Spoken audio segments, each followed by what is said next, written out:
Did you think you're coming with us? I'm going with my family. I don't want a stranger tagging along with us. Besides, my husband is disabled and is nothing but a burden now. If I bring him with us, he would ruin the fun. You have to stay behind and take care of him by yourself. You used to be an angel in white, so you can't say no, can you? I brought you here for that purpose in the first place. So do your part. I was living with my in-laws to support my father-in-law, who was seriously injured in an accident. One day I was in the kitchen doing my chores without a clue when my mother-in-law and my husband left the house with a large suitcase in their hands. They didn't care about my father-in-law's condition. They had no way of knowing what I was doing through every day in the house. I clenched my fist with tears of frustration. Shall we go too? I turned to face the sudden voice and was shocked to see the appearance of my father-in-law. 10 days later, this story took a turn of events. I'm Beth, 28 years old. I used to work as a nurse at a nearby hospital. My husband Alex, who used to frequent the hospital, took an interest in me, and we got married 6 months ago. He's 35 years old, 7 years older than me, and works as a civil servant. I used to work both day and night shifts depending on the emergency. This meant that I would have less time to spend with him. I stopped working for the time being and have been a full-time housewife. I never liked doing housework, but I gradually learned to be efficient for the sake of hard-working Alex. One night, he received a call from his mother. I could hear her frantic voice over the phone. "Oh my God, your dad got into a car accident. I don't know what to do. Oh dear, what should I do?" "Mom, calm down. Take a deep breath and tell me what happened." I was stunned to hear that my father-in-law Connor had been in an accident. He had suffered a serious head injury, lost consciousness, and was rushed by ambulance. Fortunately, he survived, but the doctor said that his brain was damaged and that he would need adequate care for the rest of his life. This is terrible. Beth, will you move in with my parents? My mom wouldn't be able to do it all by herself. It'll be a relief to have someone with experience. Of course, I'm concerned too. I would do anything to help such a great father-in-law. Thus, I willingly accepted Alex's request to move in with my in-laws. The next day, I started a new life living with the four of us. However, it was the beginning of hell for me. At first, my mother-in-law Elle welcomed me with smiles and open arms. Within 3 days, she gave up on housework, and I found myself doing everything. "Beth, you are a full-time housewife, right? Then there's no reason for me to do the housework. Connor can't move or talk, so you look after him well. You were taking care of your patients before, so it's an easy task for you, right?" She always took the easy way out and forced me to do things she didn't want to do. My in-law's house was a big 5-bedroom mansion. It took me hours just to do the usual cleaning. On top of that, I had to do the laundry, cook meals, and take care of Connor. I was exhausted every day. Even so, I did everything without relying on Elle, but she never once thanked me. On the contrary, she enjoyed criticizing my efforts. "Beth, you're not washing the clothes in the right way. Your cooking is tasteless without the proper seasoning. How can you call yourself a full-time housewife?" "I'm sorry, but I do everything by myself. Can you let me do it the way I want?" "No, You've only been a housewife for 6 months and already think you're all that? This is my house. You live here, so you obey me.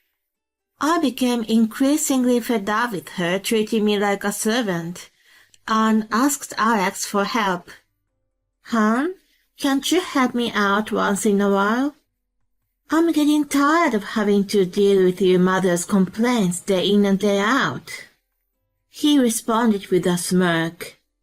Well, she has the authority in this house, so you just need to follow her rule. I'm already tired from working, so no way I'm gonna help you with the chores. For someone who's been provided by me, you're asking too much. I'd rather you be grateful. He was completely on Elle's side. While enduring such a situation, I tried my best to help Connor recover every day. 6 months after we started living together, he got better to the point he could walk. How wonderful to see you walking. I praised his efforts in tears, partly because I had been rewarded for all the care I had given him. However, he was still unable to speak properly and remained mute in response to me. He was not able to eat well and still suffered from the after effects of the accident. Still, I held his hand tightly and kept telling him it's gonna be all right. The next morning, as I was preparing breakfast, I heard Elle and Alex talking in the living room. It's our first trip to Paris. I can't believe I get to enjoy my first trip abroad with you. I'm so excited. Me too. I'm honored to be able to take you there. Let's forget our stress and enjoy it to the fullest. Apparently, they had been planning the trip for several days without telling me and Connor. When I overheard that, they would be leaving soon, I rushed to the living room. What on earth are you talking about? A trip to Paris? Oh, you heard us. We are going for a little getaway together. Do you have a problem? I guess not. I thought it was nice that they were taking a trip together, but what bothered me was that they kept this a secret from me. Isn't it too abrupt that you're leaving today? Why didn't you tell me in advance? I've always wanted to visit Paris. I'm hurt that you didn't include me in your planning. What are you talking about? You're staying at home, of course. Even if I told you, I knew you'd stop us anyway, so I decided to tell you on the day. And I don't want to bring my disabled husband with me. I don't want the hassle for sure.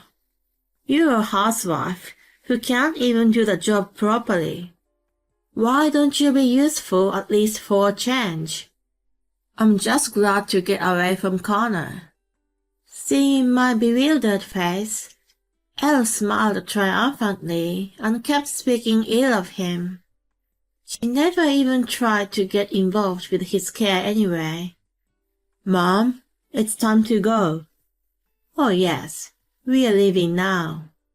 We'll be away for about 10 days, so make sure you take care of the house. And take good care of Connor's dementia. I guess he's only going to get worse. I couldn't help but gasp at her insolent attitude toward her own husband. How could you say such a terrible thing? Shouldn't you wish for him to get better as a wife? Your husband is in such a condition, and you two are carelessly going away. What is wrong with you? Please cancel it now. I wanted to stop them from leaving with physical force if I could. What are you talking about? We've been looking forward to this trip, and you are trying to ruin our mood. It's been planned for a long time, and we've already booked the plane tickets.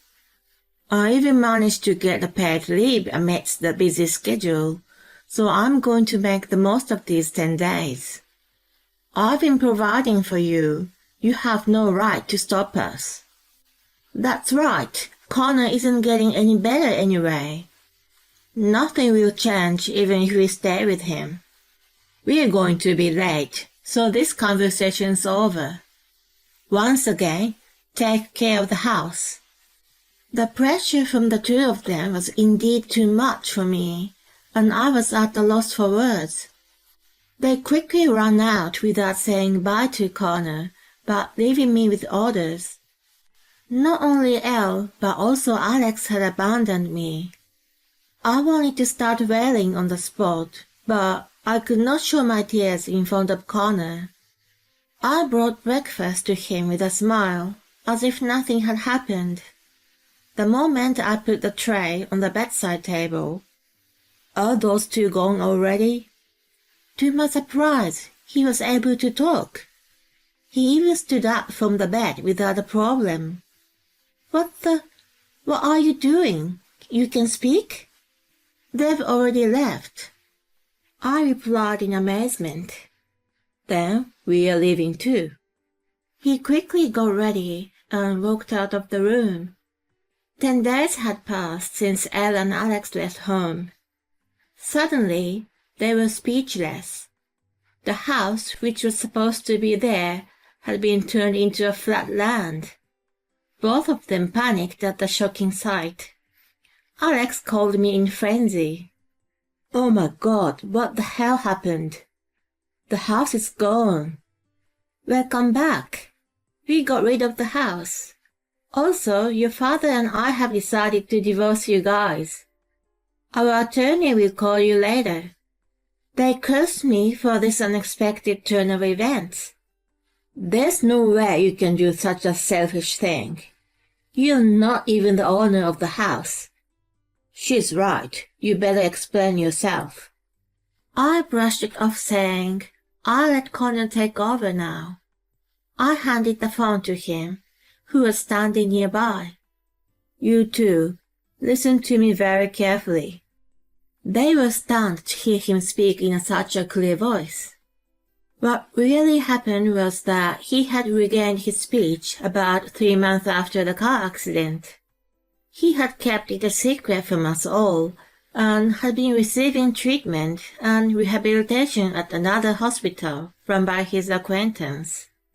With his amazing recovery, he was able to speak as normal, and the after effects of the accident had disappeared.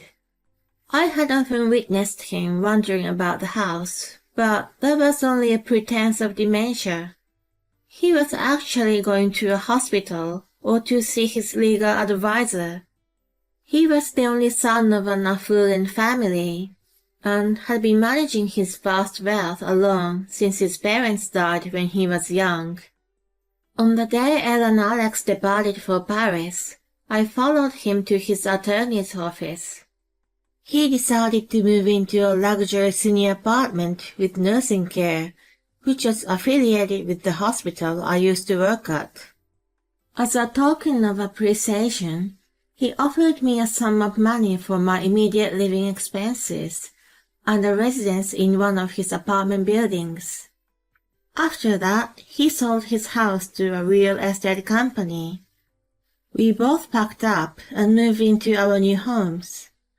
Connor had seen more than enough of Elle and Alex's nasty nature over the past few months. He was disgusted and demanded a divorce from Elle, and declared to cut ties with both of them. "How can you abandon your own son?" Alex was furious, but Connor calmly confessed. "Actually, you and I are not related by blood." Alex was speechless. Connor explained to him everything that had happened.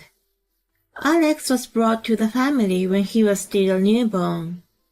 Elle and Connor had kept it a secret all this time. When Connor's best friend suddenly passed away, leaving his pregnant wife without much means to live, Connor pitied and took her in. Their marriage was out of the norm, but they were happy living together as a family of 3. However, Elle and Alex took advantage of the fact that Connor had become bedridden. They started spending a lot of his money and even used it to pay for the trip as well. When he noticed it, he pretended to be physically disabled. He dared them to do as they pleased and waited for the right moment. Having grown sick of them, he decided to sell the mansion. He also donated most of his wealth to a foundation for orphaned children. He had already asked the attorney to take care of the necessary procedures. I was amazed by the fact that something on such a big scale had been done so quietly. He told them that the rest would be discussed through his attorney and handed me the phone. Elle and Alex flipped out and begged me to do something about it, but I had no sympathy for them. Too bad. I've been told I'm useless except as a caregiver. I hung up the phone on them. Connor and I received numerous calls from them every day. I picked up once and told them, "I've left everything in the hands of my lawyer, so don't call me again."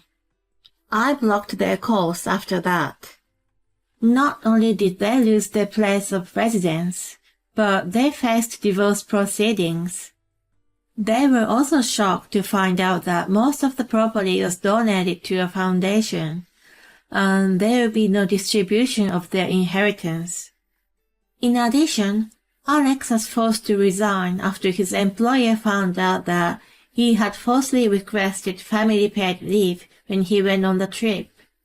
After resigning, he's been working part-time while looking for a new job. Naturally, Elle has to work to make ends meet. She's been working as a cleaner from early in the morning until late at night. They are now living together in a small apartment. Meanwhile, after my divorce was finalized, I returned to the hospital where I used to work. I'm working as a nurse again. I visit Connor on a regular basis and enjoy our conversations.